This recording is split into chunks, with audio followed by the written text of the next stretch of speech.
Finally Pakistan దేశం 4 ముక్కలు కాబోతుంది. పాకిస్తాన్ దేశం ముక్కలవ్వడం మన దేశానికి లాభమా నష్టమా? రీసెంట్గా మన దేశ ప్రైమ్ మినిస్టర్ని అవమానించిన మాల్దీవ్ మినిస్టర్లు ఇప్పుడు మన ఇండియన్స్ దగ్గరికి వచ్చి అడుక్కుంటున్నారు. ఏమనో తెలుసా? రీసెంట్గా మార్కెట్లోకి కొత్త రిలేషన్షిప్ వచ్చింది. ఇందులో పెళ్లి చేసుకున్న కపుల్స్ వాళ్ళకు నచ్చినట్టుగా ఉండొచ్చు, ఎవరితో అయినా సెక్సువల్ రిలేషన్ పెట్టుకోవచ్చు. ఇది జపాన్లో బాగా ట్రెండ్ అవుతుంది. ఆ రిలేషన్షిప్ ఏంటో తెలుసా? ఇకపై మీరు టూలెట్ బోర్డును ఫోటో తీసి డబ్బులు సంపాదించవచ్చు. ఎలాగో తెలుసా? ఇలాంటి టాప్ 10 ఇంట్రెస్టింగ్ ఫ్యాక్ట్స్ని మనం ఈరోజు ఈ వీడియోలో ఇన్ డీటెయిల్గా తెలుసుకోబోతున్నాం. వీడియో చాలా ఇంట్రెస్టింగ్గా ఉండబోతుంది కాబట్టి ఏమాత్రం స్కిప్ చేయకుండా పూర్తిగా చూసి అన్ని విషయాలు తెలుసుకోండి.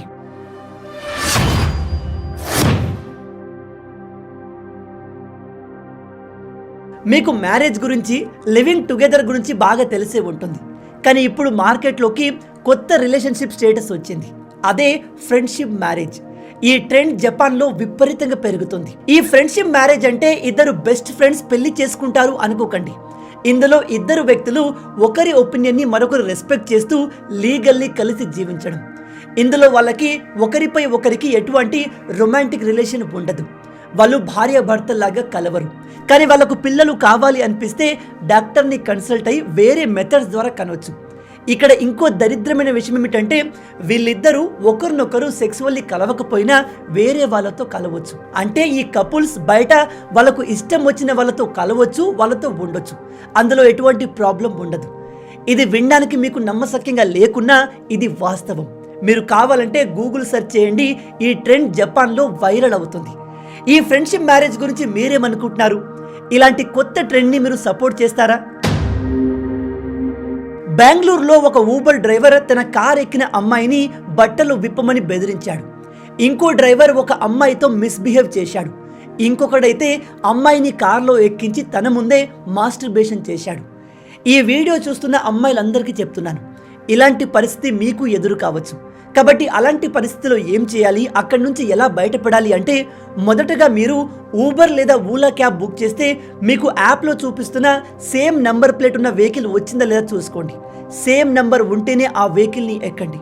ఒకవేళ మీరు కార్ ఎక్కితే బ్యాక్ సీట్లో ఉన్న డోర్కి చైల్డ్ లాక్ ఆన్ చేసి ఉందా లేదా చూడండి. ఆన్ చేసి ఉంటే మీకు వెనుక డోర్ ఓపెన్ కాదు. ఆ తర్వాత మీ వెహికల్ మ్యాప్లో చూపిస్తున్న రూట్లో వెళ్తుందా లేదా చెక్ చేసుకోండి.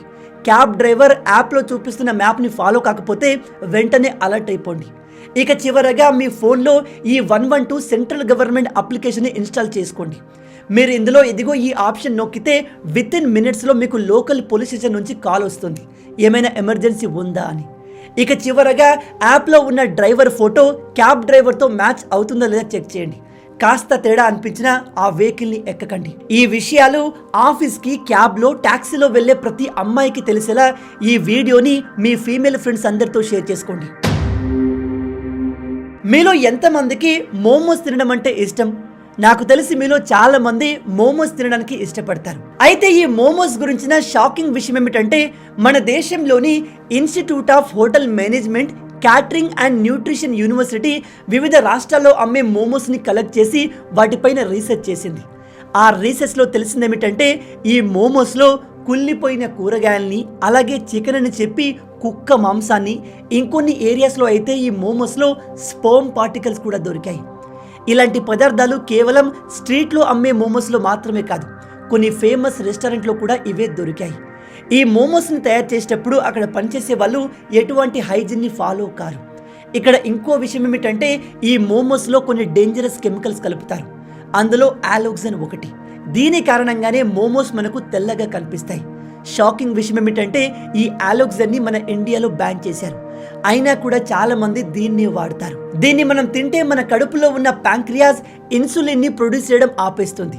దాంతో మనకు షుగర్ వచ్చే అవకాశం పెరుగుతుంది. ఇంకో షాకింగ్ విషయం ఏమిటంటే మీరు మోమోస్ పైన తినే టమాటో సాస్ని కుళ్ళిపోయిన టమాటోస్ తయారు చేస్తారు.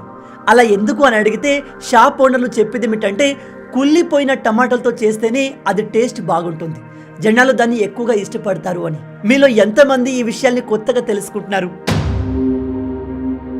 ఎప్పుడైతే మాల్దీవ్ మినిస్టర్లు మన ఇండియాతో గొడవ పెట్టుకున్నారో అప్పటి నుంచి ఆ దేశం అభివృద్ధి పడిపోతూ వస్తుంది. మీ అందరికీ తెలుసు, మన ఇండియన్స్ మాల్దీవ్కి వెళ్ళడం ఆపేశారు.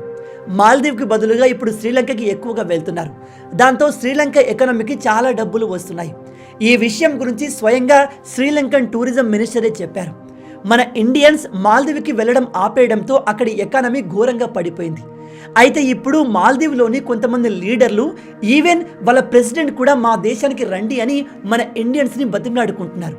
రాబోయే రోజుల్లో మాల్దీవ్ అఫీషియల్స్ ఇండియాలోని పెద్ద పెద్ద నగరాల్లో రోడ్లపైన మా దేశానికి రండి అని ర్యాలీలు కూడా చేయబోతున్నారు. నేను మీ అందరికీ చేసే రిక్వెస్ట్ ఏమిటంటే దయచేసి మాల్దీవ్స్కి వెళ్ళకండి. ఎందుకంటే రీసెంట్గానే మాల్దీవ్స్కి వెళ్ళిన మన ఇండియన్ కపుల్స్ పైన అటాక్ చేశారు. వాళ్ళు ప్రెజెంట్గా హాస్పిటల్లో ఉన్నారు. ఈ మాల్దీవ్స్ ప్రజలు ఆల్మోస్ట్ పాకిస్తాన్ లాంటి వాళ్ళే, ఎందుకంటే వీళ్ళు కూడా ఇస్లామిక్ రాడికల్స్. కాబట్టి ఆ దేశానికి వెళ్ళే ప్రయత్నం చేయకండి. ఎందుకంటే వాళ్ళు రీజన్ లేకుండానే మన ఇండియన్స్ పైన విపరీతమైన హేట్ను చూపిస్తారు. ఈ విషయం తెలిసి కూడా మాల్దీవ్ ప్రెసిడెంట్ ముయిజు కావాలనే పదవికి పవర్కి ఆశపడి యాంటీ ఇండియా యాక్టివిటీస్ చేస్తున్నాడు. అయితే ఇలాంటి దేశానికి రీసెంట్గా మన ఇండియా మిలియన్స్ ఆఫ్ డాలర్స్ని ఇచ్చి మరింత హెల్ప్ చేసే ప్రయత్నం చేసింది. దీని గురించి మీ ఒపీనియన్ ఏంటి? మన ప్రభుత్వం మన దేశానికి అగెన్స్ట్గా మాట్లాడే మాల్దీవ్స్కి హెల్ప్ చేయడం కరెక్టా కాదా? ఉత్తరప్రదేశ్లోని ఒక యువకుడు తాను చెయ్యని తప్పుకి దాదాపు 4 సంవత్సరాల 6 నెలల 8 రోజులు జైల్లో ఉన్నాడు. విషయం ఏమిటంటే 4 సంవత్సరాల క్రితం ఒక 15 సంవత్సరాల అమ్మాయి ఈ వ్యక్తి నాకు మత్తుమందు ఇచ్చి బలాత్కారం చేశాడు అని పోలీసులకు చెప్పింది. దాంతో అతనిపైన పోక్సో యాక్ట్ కింద కేసు బుక్ చేసి జైలుకు పంపారు. అయితే ఈ జైలుకి వెళ్ళిన వ్యక్తి నిర్దోషి. అతను ఆ అమ్మాయి పైన ఎటువంటి బలాత్కారం చేయలేదు. ఇప్పుడు అంటే 4 సంవత్సరాల తర్వాత ఈ అమ్మాయి ఆ అబ్బాయి నన్ను బలాత్కారం చేయలేదు, అతను ఇన్నోసెంట్ అని కోర్టులో ఒప్పుకుంది. ఈ విషయం విన్న జడ్జికి విపరీతమైన కోపం వచ్చి, నీ కారణంగా ఒక నిర్దోషి 4 సంవత్సరాలు జైల్లో ఉన్నాడు, కాబట్టి నువ్వు చేసిన తప్పుకి నువ్వు కూడా సేమ్ 4 సంవత్సరాలు జైల్లో ఉండాలి అని ఆమెకు శిక్ష విధించారు. దాంతోపాటు 5,90,000 రూపాయలు జరిమానా కూడా విధించారు. మన దేశ చట్టాలు అమ్మాయిలకు కాస్త ఫేవర్గా ఉంటాయి. దీన్ని అడ్వాంటేజ్గా తీసుకుని చాలామంది అమ్మాయిలు ఇదిగో ఇలాంటి అమాయకులతో ఆడుకుంటున్నారు. ఒక రిపోర్ట్ ప్రకారం మన దేశంలో నమోదయ్యే రేప్ కేసుల్లో 70% కేసులు ఫేకే ఉంటాయంట. ఈ విషయం గురించి మీరేమనుకుంటున్నారు? ఇలాంటి అమ్మాయిలను ఎలా శిక్షించాలి? మోడీకి అగైన్స్ట్గా మోడీని ప్రైమ్ మినిస్టర్ పదవి నుంచి దింపేయడానికి ట్రై చేస్తున్న ఈ ఇండి గ్రూప్ అలయన్స్ మన దేశానికి చాలా డేంజరస్. ఎందుకంటే ఈ గ్రూప్లో భాగమైన కమ్యూనిస్ట్ పార్టీ ఆఫ్ ఇండియా రీసెంట్గా తమ మేనిఫెస్టో రిలీజ్ చేసింది. అందులో ఏముందో తెలుసా? వీళ్ళు పవర్లోకి వస్తే మన దేశంలో ఉన్న అణు ఆయుధాలన్నింటినీ నిర్వీర్యం చేస్తారంట. పాకిస్తాన్, చైనా లాంటి మన బద్ధ శత్రువులు మనతో యుద్ధానికి రావాలంటే భయపడేదే మన దగ్గర ఉన్న అడ్వాన్స్ వెపన్స్ అండ్ అణు ఆయుధాలను చూసి. అలాంటి ఆయుధాలని వీళ్ళు నిర్వీర్యం చేయాలి అని చెప్తున్నారు. అంతేకాదు వీళ్ళు హిందూ మతాన్ని కూడా టార్గెట్ చేశారు. వీళ్ళు తమ మేనిఫెస్టోలో చెప్పేది ఏమిటంటే యాంటీ కన్వర్షన్ లాను తీసివేస్తామని. దాంతో మతాల్ని మార్చడం చాలా ఈజీ అవుతుంది. మీ అందరికీ తెలుసు మన దేశంలో మేజర్గా ఉన్నది హిందువులు. హిందువుల్ని వేరే మతంలోకి మార్చడానికి చాలా పెద్ద పెద్ద ముఠాలు పనిచేస్తున్నాయి. ఈ లా వాళ్లకు బాగా ఉపయోగపడుతుంది.